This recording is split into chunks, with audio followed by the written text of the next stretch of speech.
Everyone, आज देखते हैं हिंदी ग्रामर में क्रिया देखते हैं। ठीक है कि क्रिया क्या होता है और इसके क्या भेद होते हैं, कितने अर्थ भेद होते हैं करके। ठीक, चलिए तो आज स्टार्ट करते हैं क्रिया।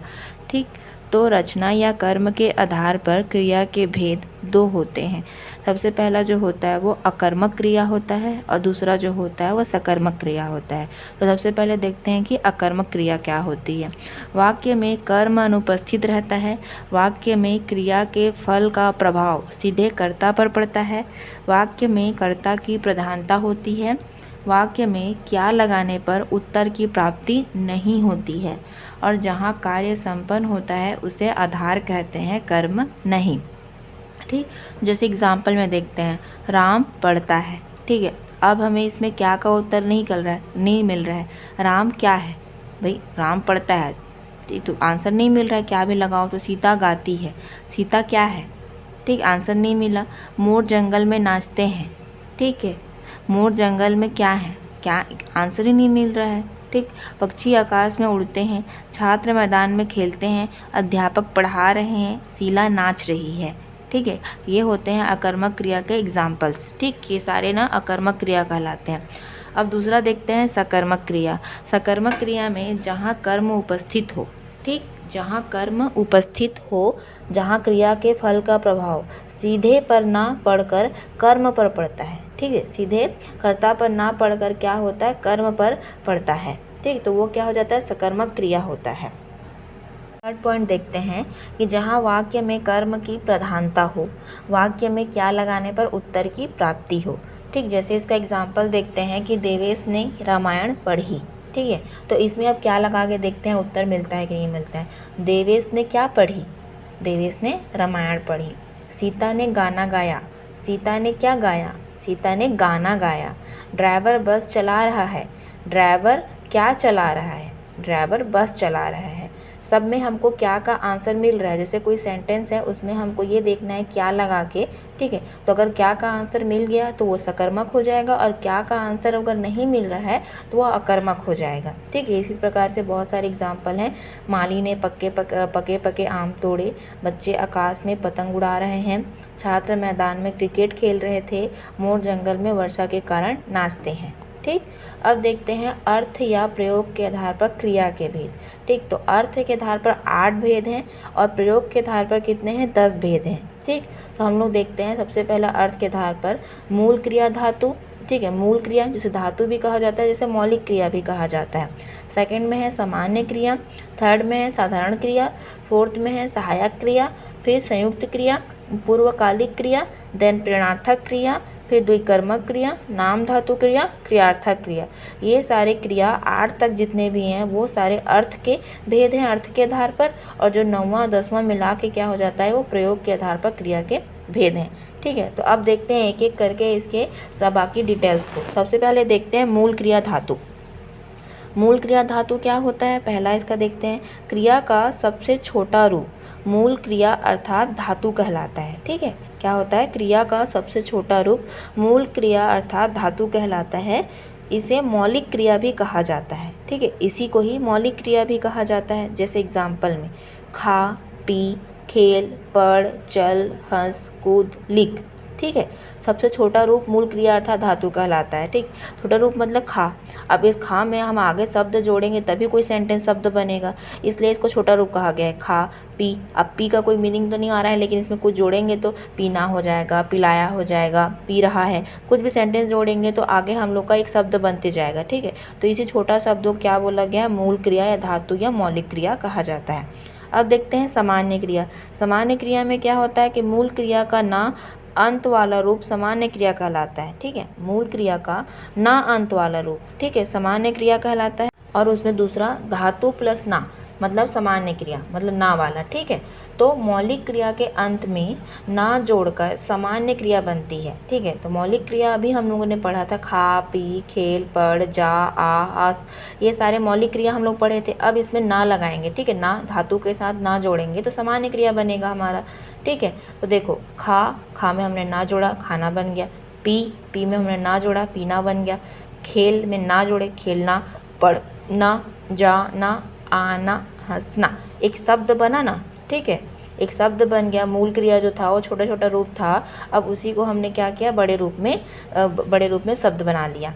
ठीक, अब देखते हैं थर्ड नंबर होता है साधारण क्रिया। अब साधारण क्रिया में क्या होता है कि मूल क्रिया में कर जोड़कर साधारण जोड़कर क्रिया बनती है। मतलब कोई धातु है, धातु में कर जोड़ेंगे इज इक्वल टू साधारण क्रिया बनेगा। ठीक, जिस प्रकार यहाँ पर सामान्य क्रिया बना रहे थे धातु में ना जोड़कर, इस प्रकार इसमें धातु में कर जोड़ेंगे। क्रिया की समाप्ति वाला रूप साधारण क्रिया का होता है। ठीक है, अब देखो जैसे खा है तो खा में हमने कर लगा दिया तो खाकर शब्द बन गया। पी था, पी में हमने कर लगा दिया तो बन गया शब्द पीकर। फिर पढ़कर, लिख कर, खोद कर, कूद कर। ठीक है, इन सारे शब्दों से मतलब कर लगा कर बनाते हैं, वो क्या कहलाता है, साधारण क्रिया कहलाता है। ठीक, अब देखते हैं सहायक क्रिया। सहायक क्रिया में क्या हो जाता है, सहायक क्रिया को हेल्पिंग वर्ड भी कहा जाता है इंग्लिश में। अब इसमें देखते हैं कि सहायक क्रिया का प्रयोग मूल क्रिया के साथ तथा अलग से किया जाता है। ठीक है, सहायक क्रिया का प्रयोग क्या होता है, मूल क्रिया के साथ तथा अलग से भी किया जाता है। जैसे ता, ती, ते, हैं, हो, हूँ, रहा, रही, रहे, हैं, हो, हूँ, होगा, होगी, होंगे, चुका, चुकी, चुके, रहा, रही, रहे, था, थे, थी, आ, ई, या, ए, ई। ठीक है, ये सारे शब्द क्या हो जाते हैं, हेल्पिंग वर्ड हैं। ठीक है, हिंदी में ना हमारे। तो इसका एग्जाम्पल देखते हैं कि हवा बह रही है। ठीक है, हवा क्या कर रही है, बह रही है, ये इसका हेल्पिंग वर्ड हो गया, हेल्पिंग वर्ड। वह स्कूल जाता है। ठीक है, वह स्कूल क्या करता है, जाता है, जाता है। राम ने रावण को मारा। ठीक है, राम ने रावण को मारा, मारा मतलब इसमें आ गया, रा में मारा, तो ये हेल्पिंग इसका वर्ड हो गया। ठीक है, अब देखते हैं पांचवा संयुक्त क्रिया। संयुक्त क्रिया क्या हो जाता है, इससे ये इंपॉर्टेंट है, इससे क्वेश्चन पूछे जाते हैं अधिकतर। जहाँ दो क्रिया एक साथ आरंभ हो और एक साथ समाप्त हो, संयुक्त क्रिया कहलाती है। ठीक है, जहाँ पर दो क्रिया एक साथ आरंभ हो और एक साथ समाप्त हो, संयुक्त क्रिया कहलाती है। जहाँ कार्य का आरंभ होना पाया जाए, जहाँ कार्य की पूर्णता हो, जहाँ अवकाश लिया जाए, जहाँ विवशता हो, जहाँ सनातन सत्य हो। ठीक, आप देखते हैं एग्जाम्पल इसका। वह दौड़ते दौड़ते थक गया। ठीक है, दो क्रिया हो रही है इसमें, दौड़ते दौड़ते, दौड़ भी रहा है और थक भी रहा है, तो दो क्रिया हो गया इसमें। ठीक, संयुक्त क्रिया कहलाया। दाल में घी डाल देना। अब दाल में घी डाल भी दे रहा है, डाल रहा है, देना, डाल भी दे रहा है, देना भी हो रहा है। ठीक है, दोनों कर रहा है, डाल भी रहा है और दे भी रहा है। मतलब इसमें क्या हो जाता है, दो क्रिया हो रही है, तो ये संयुक्त क्रिया हो गया। वह उसे अचानक मार बैठा। ठीक है, वह उसे अचानक मार बैठा। पानी बरस रहा है। ठीक, मैं अब घर जा रहा हूँ। मैं कल नहीं आऊँगा। गरीब की बीवी। ठीक, गरीब की बीवी सबकी भाभी हुआ करती है। ठीक है, चौथा जैसे मैं कल नहीं आऊँगा, अवकाश ले लिया। जहाँ विवशता हो, गरीब की बीवी सबकी भाभी हुआ करती है, विवशता हो गई उसकी। सूरज पूरब दिशा में निकलता है। ठीक है, सनातन सत्य हो, सूरज पूरब दिशा में निकलता है, ये हमेशा सत्य है, कुछ भी हो जाए लेकिन ये वचन नहीं बदलेगा। पृथ्वी अपनी धुरी पर घूमती है, ये भी एकदम सत्य है, इसको कुछ भी हो जाए ये सेंटेंस कभी बदलेगा ही नहीं। हिमालय पर्वत उत्तर दिशा में स्थित है, ये तीनों सेंटेंस क्या होता है, स्थिर है, मतलब इसे कोई बदल नहीं सकता है, इसलिए सनातन सत्य हो। ठीक है, तो ये सारे शब्द क्या कहलाते हैं, संयुक्त क्रिया कहलाते हैं। ठीक, अब देखते हैं इसमें का पूर्वकालिक क्रिया। पूर्वकालिक क्रिया का मतलब क्या हो जाता है कि पूर्व का मतलब होता है पहले। ठीक है, और क्रिया मतलब पूर्वकालिक मतलब पहले प्लस समय, इसका मतलब होता है पहले समय का। जब किसी वाक्य में दो क्रिया में से एक क्रिया पहले समाप्त हो जाए तो पहले समाप्त होने वाली क्रिया पूर्वकालिक क्रिया कहलाती है। ठीक है, कि जब कोई किसी वाक्य में दो क्रिया हो रही है तो पहले दो क्रिया में से एक क्रिया पहले समाप्त हो जाए तो पहले समाप्त होने वाली जो क्रिया होती है उसको पूर्वकालिक क्रिया कहलाती है, तथा दूसरी क्रिया जो चल रही है उसे समापिक क्रिया कहते हैं। एक क्रिया समाप्त हो गई उसको पूर्वकालिक क्रिया हो गया, और जो क्रिया चल रही है आगे उसे समापिका क्रिया कहते हैं। ठीक, इसका सेकंड देखते हैं। जब वाक्य में दो क्रिया में से किसी एक क्रिया के अंत में कर लगा हो तो वह पूर्वकालिक क्रिया होती है। ठीक, जब वाक्य में दो क्रिया में से किसी एक क्रिया के अंत में क्या होता है, कर लगा हो। ठीक, कर लगा हो तो वह पूर्वकालिक क्रिया होती है। एग्जाम्पल में आगे देखेंगे। यदि क्रिया एक हो, कर लगा हो तो, ठीक है, साधारण क्रिया कहलाती है। यदि वाक्य में दो में से एक क्रिया के अंत में कर लगा हो तो पूर्वकालिक क्रिया कहलाती है, ठीक है। एक में हाँ कर लगा हो तो साधारण क्रिया और दो में कर लगा हो तो पूर्वकालिक क्रिया। अब एग्जाम्पल देखते हैं। मैं सुबह उठकर पानी पीता हूँ, ठीक है, सुबह उठकर पानी पीता हूँ, उठकर हो गया और पीता हूँ ये हो गया। आप सुबह उठकर चाय पीते हैं, ठीक है, आप सुबह उठकर क्या करते हैं, उठना हो गया इसमें, चाय पीते हैं। दादाजी चाय पीकर अखबार पढ़ते हैं, दादी जी नहाकर पूजा करती है। सब में पूर्वकालिक हो रहा है ना, कि मैं सुबह उठकर पानी पीता हूँ मतलब सुबह उठा पानी पिया, ठीक है, तो सुबह उठा मतलब वो पूर्वकालिक क्रिया है। आप सुबह उठकर चाय पीते हैं, अब उठकर क्या करते हैं, चाय पी रहे हैं। दादाजी चाय पीकर अखबार पढ़ते हैं, ये पूर्वकालिक क्रिया हो गई। दादी जी नहाकर पूजा करती हैं, ये तो प्रेजेंट हो गया ना, ये अखबार पढ़ रहे हैं, चाय पीते हैं, लेकिन ये उठकर चाय पहले पी लिए। दादी जी नहाकर पूजा करती हैं, नहाकर मतलब उनका पूर्वकालिक हो गया।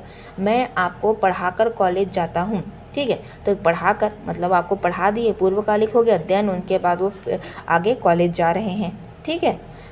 आप मेरे से पढ़कर गणित की क्लास लेते हो, ठीक है, आप पढ़ लिए, पढ़ने के बाद क्या करते हो, गणित की क्लास लेते हो दोबारा। सी-टेट पास करके शिक्षक बन पाओगे, ठीक है, जब तक सी-टेट पास नहीं करोगे, पूर्वकालिक क्रिया हो गया, तब तक शिक्षक भी नहीं बन पाओगे।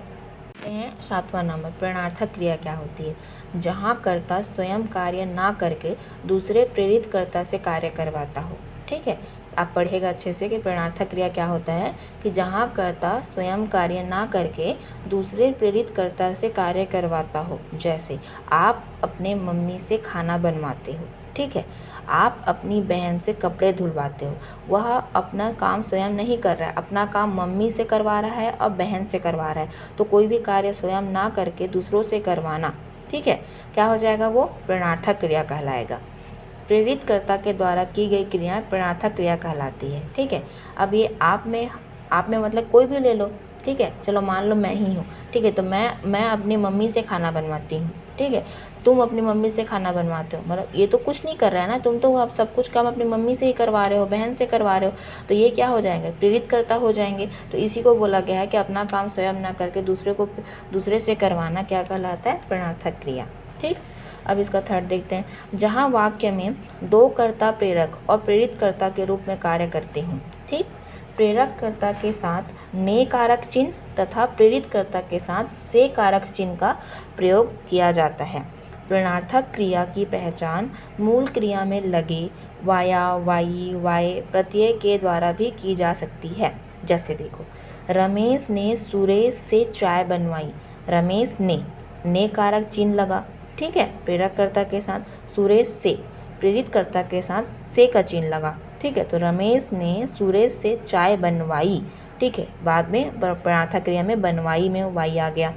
मालिक ने किसान से खेत में हल चलवाया, ने से चलवाया, ठीक है। इस सेंटेंस को देख के हम समझ सकते हैं नियम के द्वारा कि यह क्या है, प्रेरणार्थक क्रिया का एग्जाम्पल्स है। अब 8वां देखते हैं, द्विकर्मक क्रिया, जहाँ कोई क्रिया दो कर्ता की सक्रियता पर निर्भर या आश्रित हो। क्या लिखा है, जहाँ कोई क्रिया दो कर्ता की सक्रियता पर निर्भर या आश्रित हो, जो क्रिया दो कर्ता के परस्पर क्रियाशील होने पर संपन्न हो पाए, या फिर जहाँ पहले कर्ता के साथ ने कारक चिन्ह तथा दूसरे कर्ता के साथ को कारक चिन्ह का प्रयोग होता है, वह क्या कहलाता है, द्विकर्मक क्रिया कहलाता है। जैसे इसका एग्जाम्पल देखते हैं द्विकर्मक क्रिया का। माता जी ने बच्चों को खाने के लिए लड्डू दिए, ठीक है, माता जी ने आ गया, बच्चों को, ठीक है, खाने के लिए लड्डू दिए। रमेश ने सुरेश को 100 रुपये उधार दिए। अध्यापक ने छात्रों को पाठ पढ़ाया, अपने दादाजी को खाना खिलाया, ठीक है, ने और को विभक्ति का चिन्ह हो रहा है, ठीक है, इससे क्या हो जाएगा, ये द्विकर्मक चिन्ह है। अब देखते हैं 9वां, नाम धातु क्रिया।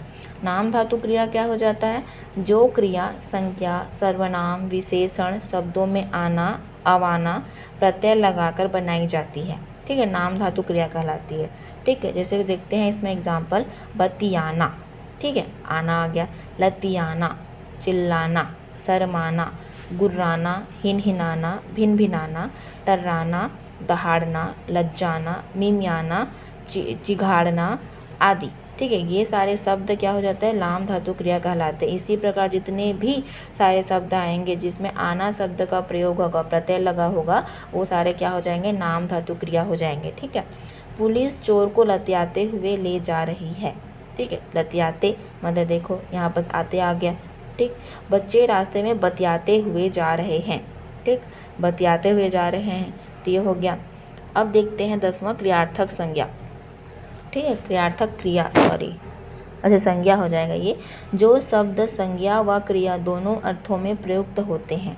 ठीक है, क्या हो जाता है, जो शब्द संज्ञा व क्रिया दोनों अर्थों में प्रयुक्त होते हैं वे क्रियार्थक संज्ञा कहलाते हैं। जैसे आजकल सोना बहुत महंगा हो गया है। ठीक, यहाँ पर सोना सख्त मना है। अब देखो क्या होता है, इसमें दो हो गया, एक सोना जो है वो एक संज्ञा हो गया और एक सोना जो है वो क्रिया हो गया। क्यों, क्योंकि आजकल सोना बहुत महंगा हो गया है। अब ये सोना मतलब वो हम लोग हीरे जवाहरात पहनते हैं, सोना चांदी पहनते हैं, ये उसकी बात की गई है, इसलिए ये संज्ञा हो गया। यहाँ पर सोना सख्त मना है, यहाँ पर ये सोना जो है वो नींद वाला हो गया। ठीक है, तो नींद वाला जो सोना हो गया है ये क्रिया का हो गया, और ये जो हमने हीरे जवाहरात वाला सोना पहनने ओढ़ने वाला जो सोना होता है वो संज्ञा का हो गया। ठीक है, इसी को बोला गया है क्रियार्थक संज्ञा। आप सभी को अगर वीडियो समझ में आया होगा, सही लगा होगा, तो लाइक शेयर एंड सब्सक्राइब जरूर कीजिएगा। Thank you.